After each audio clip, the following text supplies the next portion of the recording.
Assalamualaikum warahmatullahi wabarakatuh.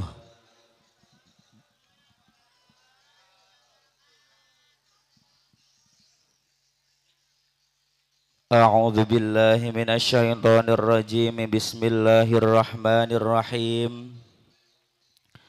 Alhamdulillah. Alhamdulillahilladzi ja'alan nikaha ibadatan li'ibadih. Ashhadu an la ilaha illallah wahdahu la syarikalah. Wa ashhadu anna Muhammadan abduhu wa rasuluh. Allahumma salli wa sallim wa barik ala sayyidina wa syafi'ina wa qurrati a'yunina Muhammad sallallahu alaihi wasallam wa ala alihi wa sahbihi ajma'in. Qala Allah ta'ala fil Qur'anil Karim, a'udzu billahi minasyaitonir rajim.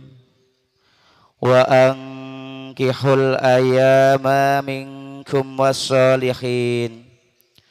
wassalihina min ibadikum wa imaikum.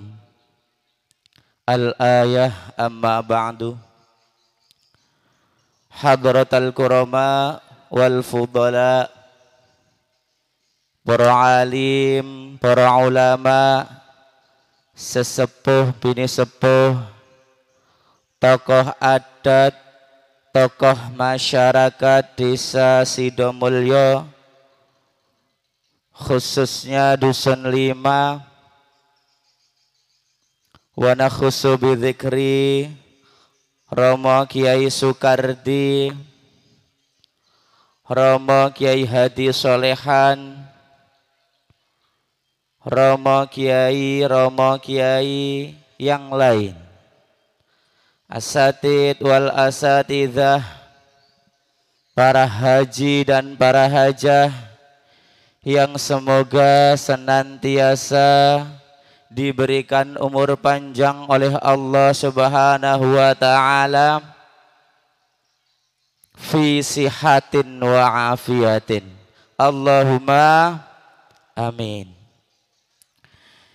Yang kami hormati, yang kami ta'zimi, Bapak Kepala Desa Sidomulyo, Bapak Mukri Aswadi, beserta staf perangkatnya seluruhnya dari atas sampai bawah, tidak kami sebutkan satu persatu tanpa mengurangi rasa hormat kami. Kepada yang kami hormati Sohibul Bait, Bapak Ahmad Prananta beserta Ibu Luciana, kepada yang kami hormati keluarga Kemanten Putra dari mana tadi? Dari Pulau Rimo. Jauh-jauh dari Pulau Rimo demi menjemput istri impian, ya Mas ya. Masuk desa yang jauh luar biasa, mendaki gurun, melewati lembah untuk menemukan gadis pujaan. Keluarga Bapak Kurdi beserta Ibu Maslahah, seluruhnya beserta rombongan yang kami hormati, tentunya tidak lupa kepada kedua kemanten yang sudah sah diijab dan kabulkan tadi, Saudari Ria Asmarita dengan Mas Dimas Adiputra. Kita doakan semoga keluarga Mas Dimas dan Mbak Ria dijadikan keluarga yang sakinah, mawaddah, warahmah, wa mu'asamah, yang nantinya mendapatkan putra dan putri yang solih dan solihah. Allahumma amin. Bapak Ibu tamu undangan, hadirin hadirat rahimakumullah. Tentunya kami tidak akan panjang lebar karena waktu sudah menunjukkan hampir setengah 12. Ini kalau dihitung-hitung ini sudah hampir waktunya makan siang, Pak. Tadi saya sarapannya kepagian. Jadi pantes-pantes. Tidak akan panjang yang akan kami sampaikan. Lebih baik pendek tapi masuk semua. Ya Pak Kades. Daripada panjang masuk separuh. Iya enggak? Lebih baik pendek masuk semua daripada panjang masuk separuh. Lah kenapa? Karena manten barunya ini kalau mau dinasihati panjang-panjang pun yang masuk cuma sedikit. Mau 2 jam itu paling enggak ada 10 menit yang masuk, Pak. Ini anu loh ya. Jangan salah persepsi. Ini maksudnya mau idho hasanah yang saya sampaikan tidak akan panjang-panjang. Kalau panjang nanti tidak masuk semua percuma, nggak enak. Yang penting pendek masuk semua. Makanya didengerin baik-baik untuk kedua pengantin khususnya. Bapak Ibu yang kami hormati, berbicara tentang pernikahan. Dalam beberapa kitab tertuliskan an-nikahu lughatan ad-dhamu wal jam'u. Menikah menurut bahasa adalah berkumpul, menjadikan satu, menyatukan. Jadi enggak ada istilah menikah itu seorang suami dengan istri langsung cocok galicok, itu enggak ada. Ini perlu dipahami. Langsung cocok plek itu enggak ada. Karena apa? Karena pengantin ini, pengantin laki-laki Mas Dimas dan Mbak Ria ini lahir dari rahim yang berbeda. Satu. Yang kedua, tumbuh dan besar di lingkungan dan keluarga yang berbeda. Yang ketiga, beliau-beliau ini menempuh pendidikan yang berbeda dengan guru yang berbeda. Yang keempat, tentunya mempunyai sifat yang berbeda. Maka dalam rumah tangga tidak mungkin yang namanya rumah tangga mulus cocok galicok, tidak mungkin.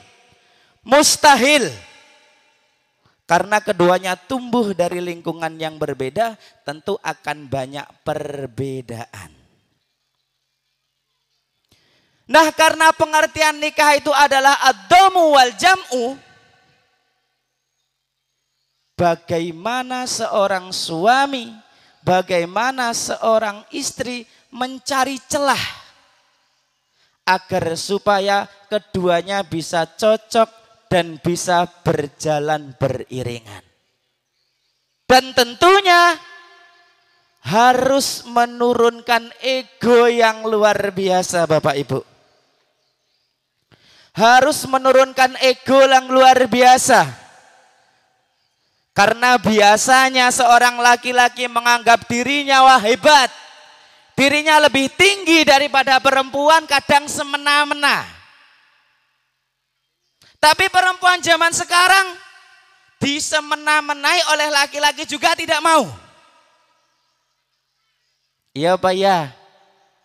Ini di desa Sidomulyo kalau menurut saya sudah bagus ini. Sing wedok manut, yang laki-laki bagus. Ini desa Sidomulyo yang bagus, kecuali yang tidak. Ya. Kalau dari Pulau Rimo saya nggak tahu. Tapi di sini ada yang laki-laki itu merasa lebih hebat, tapi yang perempuan itu tidak mau kalah hebat. Beberapa berita yang kami baca Bapak Ibu, beberapa berita yang kami baca di Jawa Barat, ini kan kemarin ada pelantikan P3K kalau mboten salah nggih. Ini bahasanya mohon maaf kalau agak campur-campur Bapak ya. Gado-gado niki. Ada pelantikan P3K.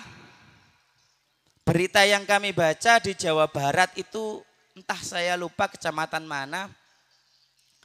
Banyak sekali seorang perempuan, seorang istri yang sudah dilantik menjadi P3K atau ASN, kemudian menggugat cerai suaminya gara-gara suaminya adalah kuli bangunan. Loh banyak, bener Pak, ini berita yang beredar banyak. Di Blitar juga ada, di Jawa Barat ada. Sing lanang digugat cerai istrinya banyak alasannya karena istri merasa suaminya sudah tidak selevel. Di sini ada yang kayak gitu. Ada yang kudung mana yang merasa suaminya enggak selevel? Yang tengah. Banyak istri merasa saya sudah hebat. Pemasukan lebih banyak daripada suami saya yang cuma kuli bangunan. Padahal curhatan suaminya, istri itu bisa selesai kuliah, bisa menjadi P3K ya karena saya jadi kuli bangunan. Sudah menjadi istri minta disekolahkan tinggi, sudah sekolah tinggi, sudah hebat menjadi ASN, kemudian merasa suaminya sudah tidak level dengan saya. Banyak sekali seperti itu. Maka dari itu agar tidak terjadi hal-hal yang demikian Bapak Ibu, kita harus tahu porsi kita, kewajiban kita dan hak kita. Harus tahu agar supaya tidak terjadi demikian. Kemudian ada lagi berita yang kami baca Bapak Ibu. Mungkin masih belum lebih 1 bulan. Ada seorang ibu muda dengan mempunyai 2 putra bunuh diri. Dengan membunuh anaknya dulu kemudian dia bunuh diri. Meninggalkan suaminya. Meninggalkan sepucuk surat. Ini enggak tahu ini lewat di beranda jenengan apa tidak. Tapi lewat di beranda saya. Suaminya tukang judi online. Suaminya tidak bertanggung jawab. Istrinya sumpek tiap hari diparani tukang retenir. Dimintai suruh nyaur utang. Akhirnya istri yang tidak kuat itu dia mau bunuh diri sendiri. Memikirkan nanti bagaimana anak saya hidup dengan ayah yang tidak bertanggung jawab. Akhirnya anaknya dua-duanya dibunuh. Satunya mungkin sekitar umur 8 tahun. Satunya sekitar umur berapa bulan. Diracuni tikus kemudian istrinya bunuh diri. Kalau kita lihat di kabar berita Bapak Ibu sekarang, banyak sekali kasus-kasus demikian. Belum lagi kemarin yang pacaran hidup serumah dimutilasi menjadi 300 bagian. Itu semua terjadi karena apa? Karena tidak mempunyai keimanan. Tidak sadar diri, tidak sadar posisi. Ini harus hati-hati Bapak Ibu. Memilih jodoh harus hati-hati benar-benar. Kalau kejadiannya sudah demikian, tentu keluarga akan merasa menyesal luar biasa. Maka dari itu seorang suami nanti kalau lihatan sama Mbak Rianya nanti ya. Sekarang lihat saya dulu. Kayak wis nggak betah kan wis kudu ngene. Apa? Celananya sempit apa gimana? Oh enggak. Enggak, duduknya itu kayak sudah ndak nyenyak ngono loh, Pak. Duduknya sayang. Nanti tahan dulu ya. Tahan dulu. Sedikit. Saya nggak akan lama-lama, sudah saya katakan nanti kalau panjang-panjang masuk separuh percuma. Sedikit aja yang penting masuk semua. Kewajiban seorang suami yang pertama, pergaulilah istri dengan baik. Wa ashiruhunna bil ma'ruf. Pergaulilah istri kalian dengan baik. Wa ashiru wawune wawu jamak. Jamak mudzakar mukhatab. Yang dikhitabi, yang disuruh itu seluruh laki-laki.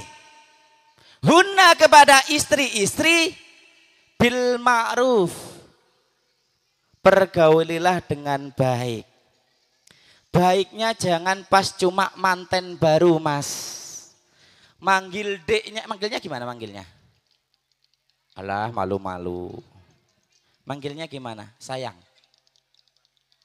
Abang sama Neng. Abang sama Neng. Nggak apa-apa. Nggak apa-apa, manggilnya nggak apa-apa gimana. Yang penting bil ma'ruf. Neng ya. Yang penting bil ma'ruf. Jangan memanggil dengan nama yang tidak disukai oleh istri. Suami ini hati-hati. Jangan memanggil dengan nama yang tidak disukai oleh istri. Umpamanya istrinya agak hitam. Panggilnya teng, jiteng gitu, jangan. Jangan. Dan itu cara membiasakannya kapan? Cara membiasakannya dari mulai menikah. Karena kalau awal-awal seperti ini sudah gengsi untuk memanggil dengan panggilan sayang, apalagi kalau sudah tua-tua kempong peot. Enek-enek bapak-bapak yang sudah sepuh-sepuh itu manggil istrinya itu kadang malah dengan nama anaknya. Ya, di sini ada juga kayak gitu. Pak Etole atau Bapak siapa gitu nama anak, Bapak Andri atau seperti itu. Itu umum, seperti itu banyak. Tapi kalau kita membiasakan dari mulai menikah panggilannya dengan panggilan-panggilan yang bagus, itu sulit akan marah, Bapak. Zaman marah dengan istrinya tapi manggilnya sayang itu terus gimana coba? Marah karena pada hari itu sampean pulang kerja capek-capek habis manen, nggak ada makanan di rumah. Pengen marah-marah dengan istrinya. Kalau manggilnya itu dengan panggilan sayang, bagaimana cara marahnya? Sayang, nggak mungkin. Pak nggak ada sayangnya. Dan istri kalau sudah dipanggil sayang itu sudah luluhnya luar biasa. Saya memang belum lama menikah, Bapak Ibu. Saya menikah itu awal 2023, berarti awal 2022. Berarti sampai sekarang masih 3 tahun setengah, sekitar 3 tahun setengah. Tapi beberapa titik-titik yang menurut saya sebenarnya dipandang remeh oleh orang, itu kami praktekkan setiap hari sampai hari ini. Sehingga mohon maaf, meskipun memang masih seumur jagung pernikahan saya, tapi kami sering kaget dengan pernikahan-pernikahan baru yang ada pertengkaran dan harus mendatangkan orang. Orang ketiga maksud kami. Orang ketiga untuk menengah-nengahi. Ini beneran serius. Jadi ada beberapa keluarga yang kami tahu menikahnya mungkin baru berapa bulan, di bawah kami jauh. Tapi ketika ada masalah harus mendatangkan Pak D-nya, harus mendatangkan simbahnya, harus mendatangkan siapanya untuk mengakurkan kembali. Saya dengan istri alhamdulillah, semoga saja tidak ada masalah yang besar. Sampai saat ini tidak ada masalah besar karena satu itu tadi. Sampai saat ini kami memanggilnya, itu ya tetap sayang. Itu kadang sampai anak-anak yang ngaji di tempat saya itu karena saya keceplosan sayang itu kayak ketawa-ketawa sendiri gitu saya panggil sayang. Padahal itu biasa menurut kami. sayang, Dek, sekarang karena sudah punya anak saya kadang panggil bunda. Padahal wong Jawa aja nih, ya gaya-gayaan aja. Yang kedua yang kami jaga sampai sekarang apa? Makan bersama. Makan itu satu piring Pak, bukan hanya bersama kita makan satu meja, tidak. Kalau saya sama istri makannya satu piring. Ya kebetulan kami waktu makannya itu bareng. Dulu waktu manten baru saya masih sulit menyesuaikan. Karena saya segemuk ini makan saya sehari 3 kali. Sedangkan istri saya itu di keluarganya biasa makan sehari 2 kali. Jam 10 siang sama jam 9 malam makannya. Sedangkan saya, keluarga saya di sini biasa makan 3 kali. Nah itu untuk menyesuaikan agak sulit waktu itu. Tapi saya ngempet. Iya, saya tahan. Jadi waktu manten baru di rumah istri saya sana, 4 hari setiap hari makannya cuma 2 kali, berdua makannya dan istri saya makannya sedikit. Tapi mau minta lambah malu. Awake gede ketok men lek mangane akeh gitu, malu saya. Tapi alhamdulillah sampai sekarang bahkan pagi tadi sebelum kami berangkat ke sini masih kita sarapan bareng. Barengnya itu tadi tidak kok satu meja, tapi bagaimana tetap satu piring meskipun tidak suap-suapan. Karena apa? Karena kalau yang satunya marah, yang satunya ngajak makan karena biasa makan berdua, itu dia langsung luluh. Itu yang kedua. Yang ketiga, yang kami jaga sampai hari ini perlu kami sampaikan karena memang itu praktek yang kami lakukan. Enggak kok mengada-ngada nyari-nyari di buku, tidak. Itu yang kami lakukan. Yang ketiga, biasakan sholat berjamaah dengan istri. Kalau tidak berjamaah di masjid atau di musola. Meskipun waktunya agak mepet-mepet, kadang saya mepet-mepet juga nunggu istri. Biasanya kalau hari Jumat itu ada pengajian. Pengajian ibu-ibu kadang pulang jam 5, kadang pulang setengah 6. Saya tunggu tetap. Karena apa? Karena dengan berjamaah pun akan sulit ada masalah. Ya benar. Karena prakteknya kita pernah. Waktu itu ada perselisihan antara saya dengan istri saya, sedikit perselisihan. Kita mau sholat bingung. Saya nunggu tapi saya tidak ngomong. Istri saya pun nunggu di kamar tapi tidak ngomong. Akhirnya ketika ketemu baru kita sholat bareng. Lek sholat bareng pun aminnya tidak akan mungkin marah Bapak Ibu. Ghairil maghdubi alaihim waladdallin. Ya tetap amin. Gak mungkin akan marah menjadi amin. Gak mungkin. Itu gak mungkin. Jadi 3 poin penting tersebut meskipun menurut panjenengan mungkin biasa saja. Biasa mawon. Tapi jika dipraktekkan mulai dari awal menikah, ini biasanya enggak gengsi dan enggak malu. Kalau sekarang mungkin makan nang piring berdua alah lebay. Alah selak keluwen. Iya Pak. Jadi mangane ra wareg lek bareng sakniki. Tapi kalau sudah dibiasakan dari awal menikah, makanya ini nasihat untuk pengantin baru.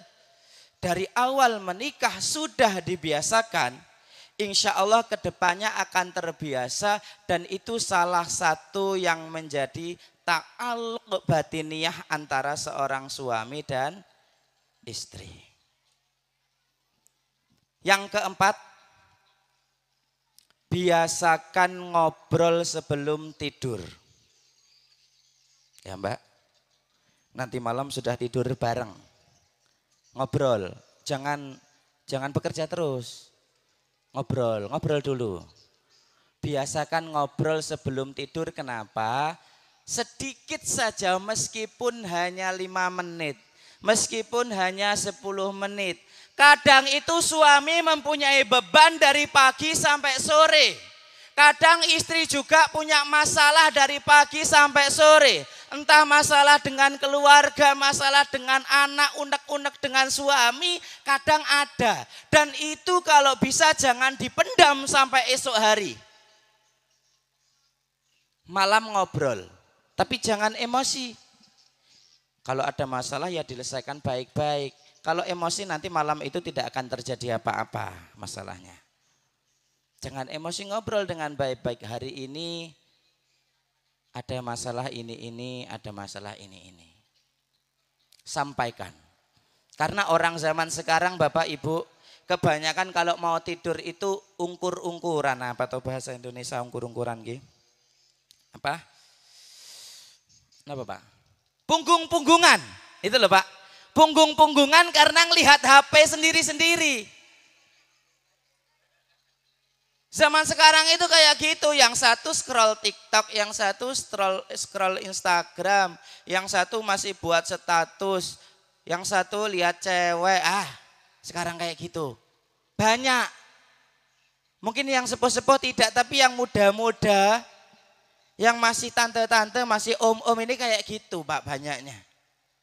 Nah itu kalau dibiasakan terus-menerus itu malah tidak baik. Masalah yang menumpuk dari pagi hingga sore, besoknya menumpuk lagi, menumpuk lagi, maka akan pecah menjadi masalah yang lebih besar. Jadi dari kecil-kecil selesaikan,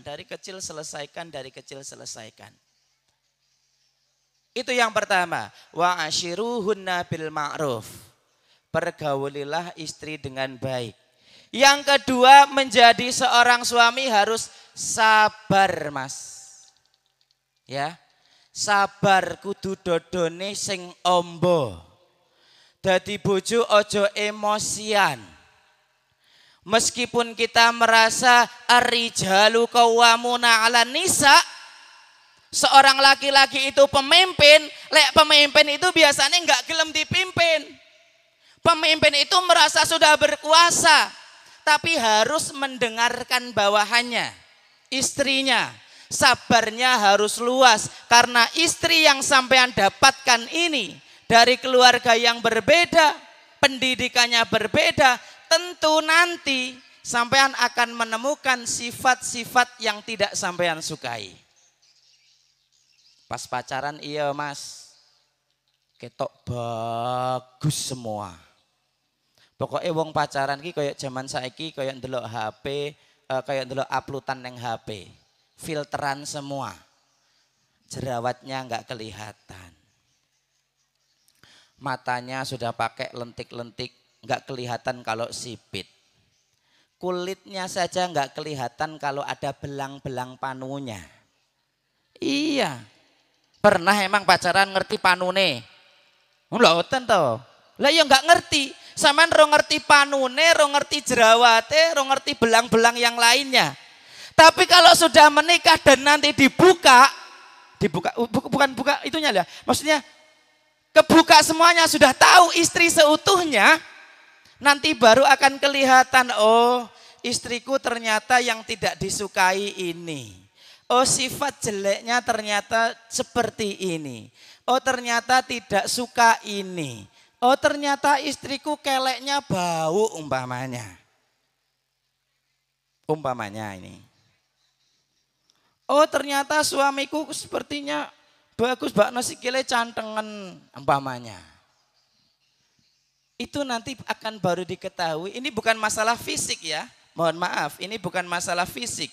Tujuan saya adalah sifat-sifatnya.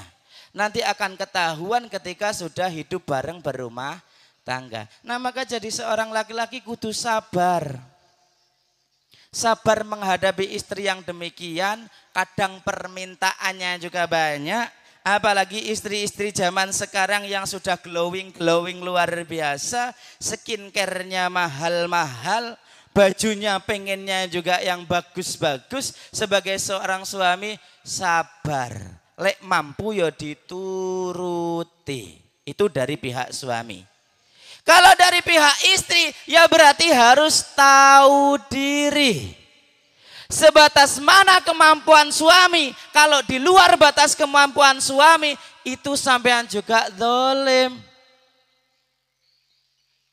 Suaminya setiap bulan mampunya mencari nafkah hanya 1 juta, 2 juta. Tapi pengeluaran Anda, ibu-ibu, mbak-mbaknya minta lebih dari 30 juta. Minta lebih dari 10 juta. Hal demikian yang membuat kadang suami nekat. Jadi kadang pemicunya seperti yang saya ceritakan di awal tadi. Akhirnya terjadi judol, pinjol. Akhirnya karena kadang untuk mengikuti gaya hidup istri. Tapi kalau itu dikomunikasikan suami, oh pemasukannya sebulan segini. Berarti dikomunikasikan kalau istri tadi dengan bapaknya itu hidupnya mewah. Berarti harus dengan suaminya, suaminya harus bisa bertanggung jawab, istrinya harus bisa mengerti. Standarnya diturunkan. Karena tanggung jawab dari Bapak Ahmad ini, Bapak Ahmad ini sudah pindah kepada Mas Dimas. Jadi Mbak Ria harus menyesuaikan kemampuan Mas Dimas. Tapi sebagai seorang laki-laki harus bersabar. Sabar untuk menghadapi istri yang demikian. Yang ketiga, kewajiban seorang laki-laki adalah memberi nafkah, Bapak Ibu. Mas Dimas, memberi nafkah. Nafkah tidak hanya berupa pakaian. Nafkah tidak hanya berupa makan. Nafkah tidak hanya berupa rumah dan lain sebagainya. Yang lebih penting daripada itu adalah nafkah batin. Nafkah batin. Zahirnya, lahirnya sudah terpenuhi semua. Itu yang kelihatan mata, tapi batinnya tidak bisa diberi. Alamat rumah tangga juga tidak akan harmonis. Sudah suami istri tapi ibunya masih dianggurkan sebulan, 2 bulan, 3 bulan. Otomatis rumah tangganya tidak akan pernah harmonis. Karena itu juga salah satu kunci penting. Tapi yang lebih penting daripada nafkah batin yang berupa berhubungan suami istri, kalau dalam Al-Quran, ku anfusakum wa ahlikum naro. Yang lebih penting daripada hubungan biologis antara seorang suami dan istri, tapi sebagai seorang suami, ku ngrekso sapa sira lanang kabeh anfusakum ing awak dhewe sira wa ahlikum lan ing keluarga sira kabeh naro ing geni neraka. Apa artinya? Hai seorang suami, jagalah dirimu dan keluargamu dari siksa api neraka. Artinya apa? Nafkah batin itu tidak hanya hubungan secara biologis antara seorang suami dan istri, tapi nafkah batin juga mencakup pada pendidikan agama yang harus diberikan oleh suami kepada istrinya. Andai kata suami tidak paham ilmu agama, maka boleh bagi seorang perempuan tersebut itu pesantren. Seperti itu. Untuk mencari ilmu agama. Ada satu keterangan dalam buku Risalatul Mahid. Risalatul Mahid itu adalah buku yang menerangkan tentang kewanitaan yang berkaitan dengan haid, nifas, istihadah dan lain sebagainya. Ada keterangan di situ untuk mempelajari ilmu Risalatul Mahid, mempelajari ilmu yang berhubungan dengan haid, tamu bulanan seorang wanita, bagi seorang laki-laki itu hukumnya fardu kifayah. Fardu kifayah itu berarti hukumnya sama seperti kita mengurusi jenazah, Bapak Ibu. Harus ada yang bisa. Dalam satu daerah itu harus ada yang bisa. Meskipun tidak secara individual harus bisa. Tapi bagi seorang perempuan itu fardu ain. Bagi seorang perempuan itu untuk mempelajari ilmu sedemikian itu. Ilmu yang ruwetnya luar biasa, yang namanya haid, nifas, apalagi istihadah. Itu wajibnya adalah fardu ain. Fardu ain itu adalah kewajiban individu. Setiap seorang perempuan wajib untuk mempelajari ilmu tersebut karena berkaitan dengan ibadah yakni sholat. andaikan suaminya tidak bisa, maka boleh seorang perempuan untuk mencari guru, mempelajari ilmu demikian. Itu yang berkaitan dengan sholat. Apalagi seorang istri kok tidak bisa belas, suaminya tidak bisa belas, tanggung jawabnya seorang laki-laki adalah dunia dan akhirat. Jangan gemen-gemen. Loh, pripun Mas? Ampun mboten tahan. Oh, teng wingking. Nggih. Mboten apa-apa. Urung-urung wis ditinggal. Yang keempat, sebagai seorang suami rodok singkat-singkat mawon niki. Harus menjaga keamanan istri dan anaknya. Keamanan dari apapun Bapak Ibu. Seorang suami juga harus menjaga keamanan dari mara bahaya yang bersifat zahir yang kelihatan atau mara bahaya yang bersifat batin yang tidak kelihatan. Zaman sekarang mara bahaya daripada di luar secara zahir itu tidak banyak. Kadang bahaya yang lebih besar itu ada pada apa ini? Bapak Ibu? Bahaya yang lebih besar itu ada pada handphone. Dunianya kita itu kadang lebih banyak dihabiskan di dunia maya daripada dihabiskan di dunia nyata.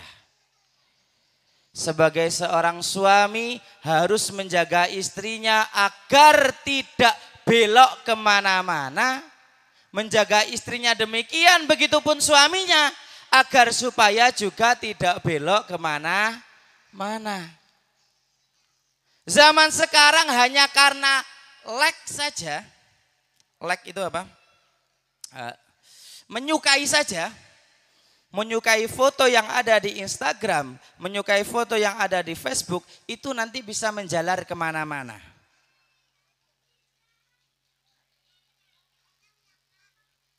Bagi seorang suami harus tahu betul, bisa komunikasi dengan baik agar tidak terjadi hal-hal yang tidak diinginkan. Zaman sekarang Bapak Ibu perselingkuhan luar biasa. Luar biasa, beritanya tidak hanya di TV, tidak hanya di HP, tapi kadang berita di desa-desa kita pun sudah mulai terdengar. Itu bermulanya dari apa? Dari handphone Bapak. Kadang komen-komenan, kadang chat-chatan, lanjut, nyaman dan seterusnya. Itu bahayanya dari situ. Maka harus seorang suami betul-betul hati-hati. Di luar sampean harus benar-benar menjaga. Karena apa? Istri dan anaknya sedang menunggu di rumah.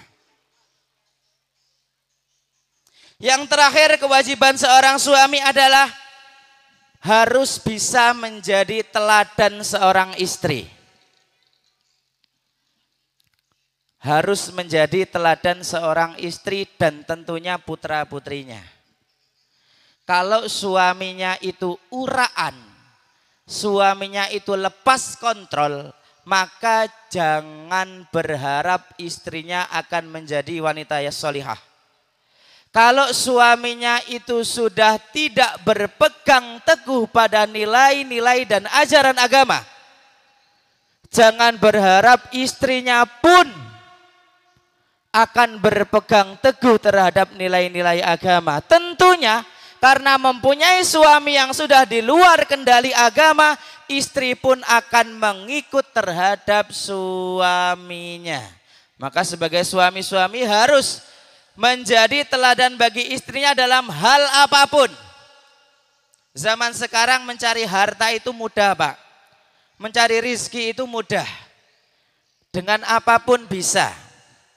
Tapi sebisa mungkin bapak-bapak jangan mencari harta dengan jalan yang haram. Karena satu, itu nanti akan diikuti oleh anak istri. Karena cerminnya adalah di bapaknya, di suaminya. Yang kedua, karena harta haram yang diberikan kepada istri dan diberikan kepada anaknya, Man akalal halal sofa kolbuh. Barang siapa yang memakan harta yang halal maka hatinya akan menjadi lembut. Istri dinasehati mudah, anak dinasehati mudah, diarahkan mudah. Tapi barang siapa yang memakan makanan haram, man akalal haram qasha qalbuh. Barang siapa yang makan makanan haram yang dihasilkan oleh suami diberikan kepada anak istri, jangan salahkan anak, jangan salahkan istri jika sulit dinasehati karena harta yang ditimbulkan adalah dari harta yang haram. Sekarang itu kadang haramnya tidak jelas-jelas haram Bapak Ibu. Kadang ada halalnya tapi nyerempet-nyerempet haram. Oh kadang ada brondolan-brondolan yang agak belum jelas hukumnya. Seperti itu. Itu kadang kalau orang sudah terbiasa itu akan menganggap halal. Tapi kalau orang mau hati-hati, seorang suami mau hati-hati. Bagaimana nanti hasil ini akan saya berikan istri, bagaimana nanti hasil ini saya akan berikan anak. Maka introspeksi. Agar supaya anak dan istri tidak diberikan makanan yang haram. Terakhir yang ingin kami sampaikan sebagai seorang istri. Kewajibannya satu Mbak Ria. Satu, harus taat kepada suami. Apapun yang diminta, apapun perintahnya, sebagai seorang istri harus taat kepada suami. Kecuali permintaan dalam kemaksiatan. Apapun. Capek-capek sebagai seorang istri, siang sudah ikut mencari rezeki, berjualan, ikut deres, ikut ngangkit, malam-malam sudah capek-capek. Suaminya ya bau-bau tapi suaminya ngajak kelon umpama.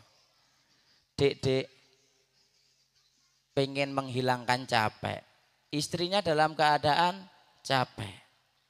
Harus mau. Istri harus mau kalau suaminya mengajak. Enggak boleh menolak.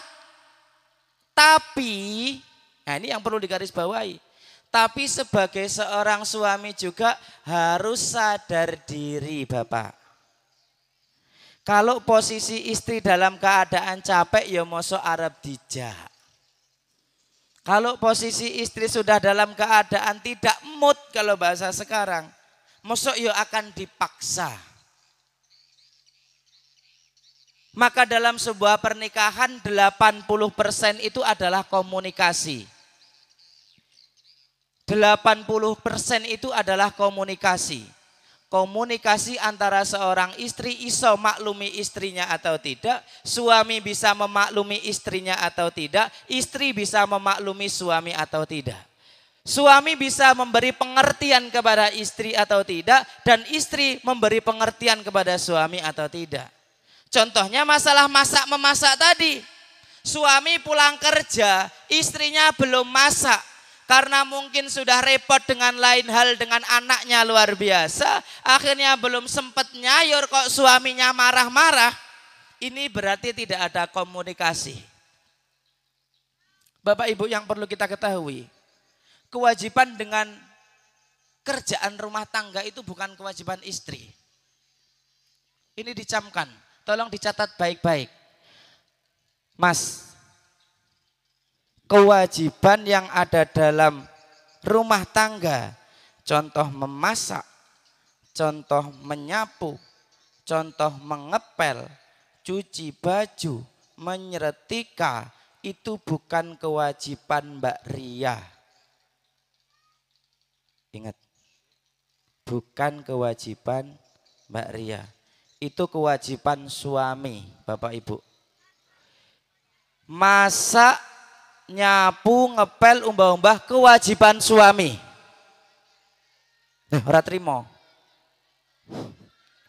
Wis kesel-kesel kerja, balik urung nyayur, moro-moro kon masak dhewe, masak mie klutak-klutik.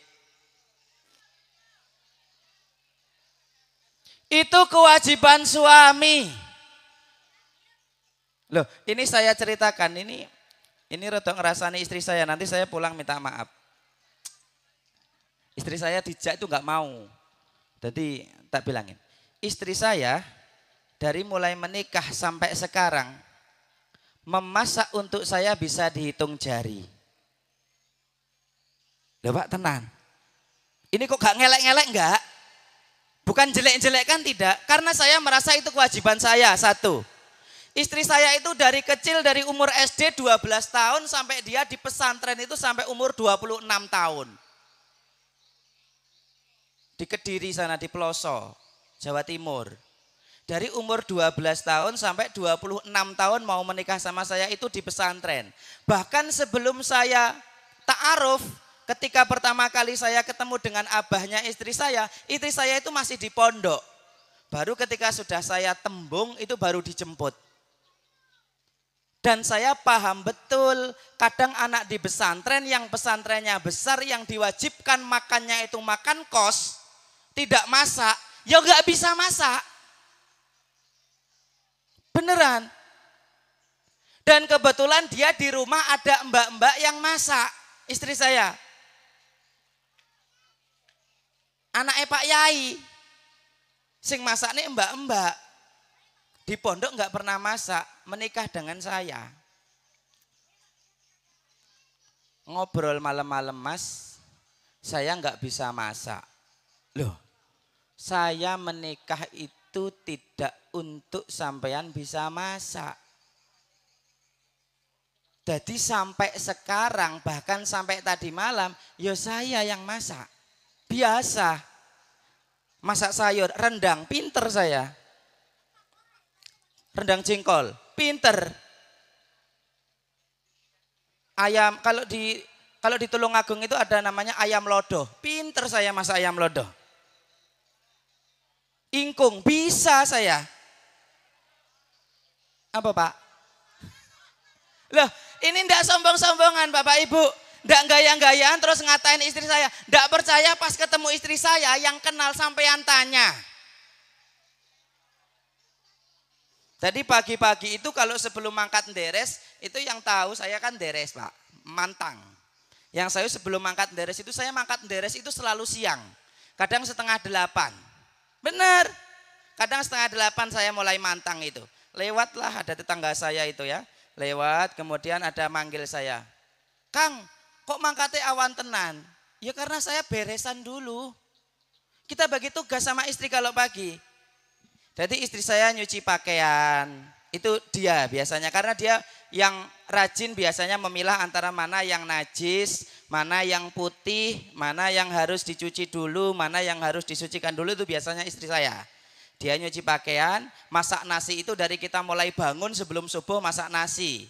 Habis itu ngaji sama anak-anak, habis ngaji baru nyayur. Belum nanti kalau anaknya bangun, anak saya bangun umur 2 tahun itu maunya mandinya dengan bapaknya.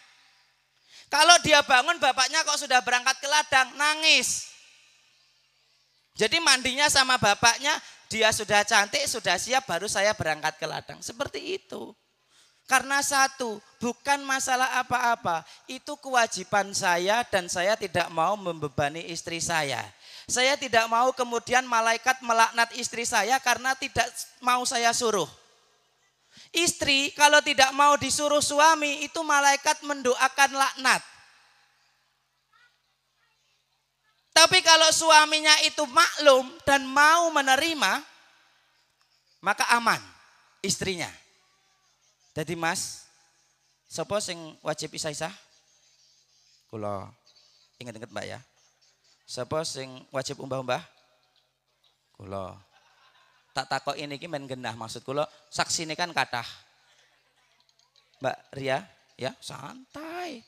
Saman santai duduk manis sambil potong-potong kuku. Mesti tak tekoki meneh. Nyuci pakaian mau sapa? Si wajib. Loh, kau duduk gini. Enggak. Kalau saya contohkan tadi itu karena memang istri saya yang telaten Pak. Milai antara yang najis sama yang enggak. Kadang kalau saya nyuci pakaian di mesin cuci langsung tak masukkan itu dimarahi sama istri saya. Jangan gitu Mas. Ini yang masih najis dibersihkan dulu kemudian baru dicampur jadi satu. Kadang kayak gitu. Siapa yang nyuci pakaian? Loh, nggak mau Mbak Ria katanya. Tak ngendikan ini tak bocori meleh. Satu lagi. Romo Yai Nur Khozin, nggih, ngertos jenengan nggih. Pak sing desa Sidomulyo ngertos. Yai Nur Khozin niku ngantos sakniki umbah-umbah iku Yai Nur Khozin. Cuci pakaian, Pak. Oh, sampean bisa buktikan, tanya sama santrinya, tanya. Itu ndak bohong saya. Sampai sekarang, opo kok pakaiannya abah tok enggak? Ya pakaian ibu barang. Sampai sekarang, bahkan kemarin waktu kita mau pergi menghadiri undangan, itu yang nyetrika ya Nur Khozin sendiri, nyetrika sendiri pakaiannya. Itu bukan karena kok istrinya semena-mena, tidak. Itu berarti sadar akan tanggung jawab dan kewajiban. Itu sadar akan tanggung jawab dan kewajiban. Tapi yang perlu diingat oleh seorang istri, seorang ibu, Mbak, seorang istri tadi harus manut sama suami. Jadi kalau suami ngongkon isah-isah ya isah-isah. Lek suami ngongkon umbah-umbah ya umbah-umbah. Lek suami ngongkon masak ya masak. Lek suami ngongkon mlumah ya salah. Pokoknya lek suami ngongkon berarti kudu taat. Tapi lek suamine iku gak ngongkonan Bapak, lek putrane jenengan iku sadar kewajiban, yo gak ngongkonan. Lek ora sadar yo ngongkon. Nah itu loh, perlunya komunikasi di situ. Agar supaya apa? Agar supaya istri itu tahu bahwa oh ini sebenarnya bukan kewajiban saya, tapi saya taat kepada suami. Seperti itu. Dan suaminya pun demikian. Oh masak dan lain sebagainya itu sebenarnya tanggung jawab saya. Tapi karena saya sudah capek, repotnya luar biasa, bekerja suntuk dari pagi sampai sore, malamnya juga masih bekerja, jadi bagi tugas komunikasi. Tapi harus sadar bahwa itu kewajiban sampean. Ya. Aja marah-marah lah istrinya enggak masak. Kalau ada Indomie yo mangan Indomie wae. Kalau istrinya tega. Ya, itu yang paling penting. Yang terakhir, ini terakhir tenan iki. Kau mau pengen terakhir iki jam piro to? Ya Allah jam 12. Adzan. Terakhir, rumah tangga pasti ada masalah Mas. Banyak masalah itu bisa jadi datang dari pasangan kita, bisa jadi datangan dari orang tua, mohon maaf Bapak Ibu. Bisa jadi masalah itu datang dari keluarga, tetangga dan lain sebagainya. Yang paling penting adalah setiap ada masalah diselesaikan berdua. Bapak Ibu sebagai orang tua harus paham posisi dan porsi Bapak. Jangan terlalu jauh ikut campur rumah tangga anak, tapi juga jangan membiarkan ucul-uculan kalau bahasa Jawanya. Jangan dilepas langsung, tapi juga tidak ikut campur terlalu jauh. Tahu posisi dan porsinya. Posisinya sebagai orang tua, porsinya seberapa. Posisinya sebagai istri, porsinya seberapa. Jangan-jangan malah yang keluarga jauh yang ikut campur terlalu jauh. Ini jangan. Nah mungkin mohon maaf karena waktu sudah makan siang ini. Sudah terlampau siang, makanannya juga sudah siap kayak ready. Tentu kami mohon maaf yang sebesar-besarnya Bapak Ibu kedua mempelai. Jika tutur kata kami dari awal hingga akhir banyak kesalahan, banyak kekurangan. Kami mohon maaf yang sedalam-dalamnya. Terakhir marilah kita doakan kedua mempelai semoga benar-benar menjadi keluarga yang sakinah, mawaddah, warahmah, wa mu'asomah. Keluarga yang penuh dengan keberkahan, berkah hidupnya, berkah rizkinya. Nanti mendapatkan putra dan putri yang soleh solehah. Al-Fatihah. A'udzu billahi minasyaitonir rajim. Bismillahirrahmanirrahim. Alhamdulillahi rabbil alamin arrahmanir rahim maliki yaumiddin.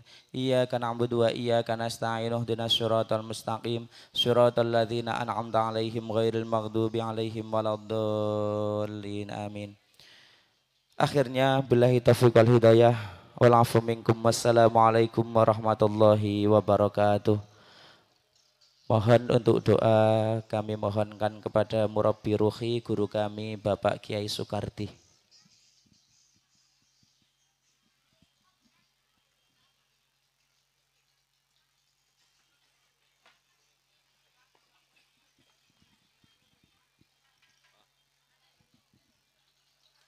Lillahi ta'ala al-fatihah. A'udzubillahi minasyaitonirrajim. Bismillahirrahmanirrahim. Alhamdulillahi rabbil alamin arrahmanir rahim maliki yaumiddin.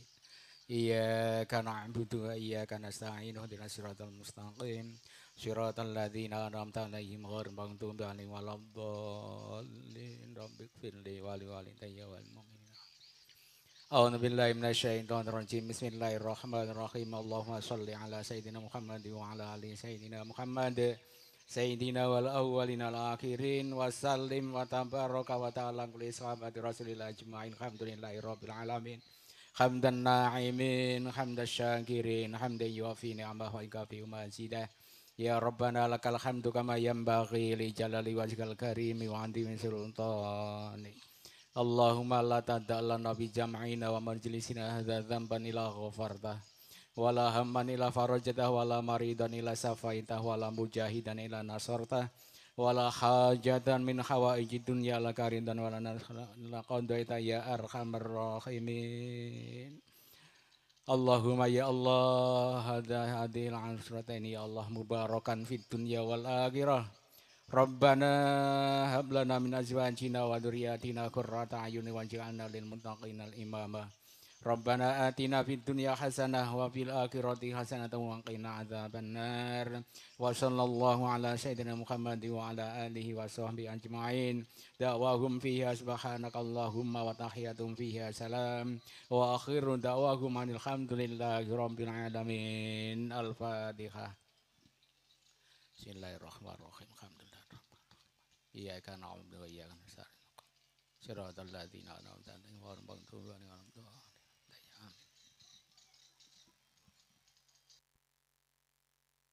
Cek.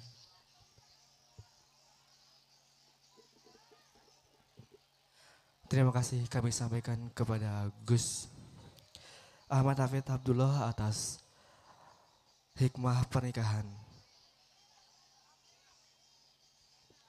Bapak Ibu hadirin, sebelum acara ini saya tutup, izinkan saya untuk berpantun sekali. Jalan-jalan menenteng naskah, istirahat di halte memakan kurma. Semoga acara ini membawa berkah, membawa rahmat untuk kita bersama. Demikianlah acara pernikahan ini, kami doakan semoga pernikahan yang sakral ini mendapatkan berkah dan kebahagiaan selamanya. Saya selaku pembawa acara memohon maaf apabila ada salah kata, saya mohon ampun kepada Allah, saya mohon ampun. Akhir kata, wabillahi taufiq wal hidayah, wassalamualaikum warahmatullahi wabarakatuh. Bapak Ibu hadirin, tuan rumah telah menyiapkan santap siang. Maka dari itu, sebelum itu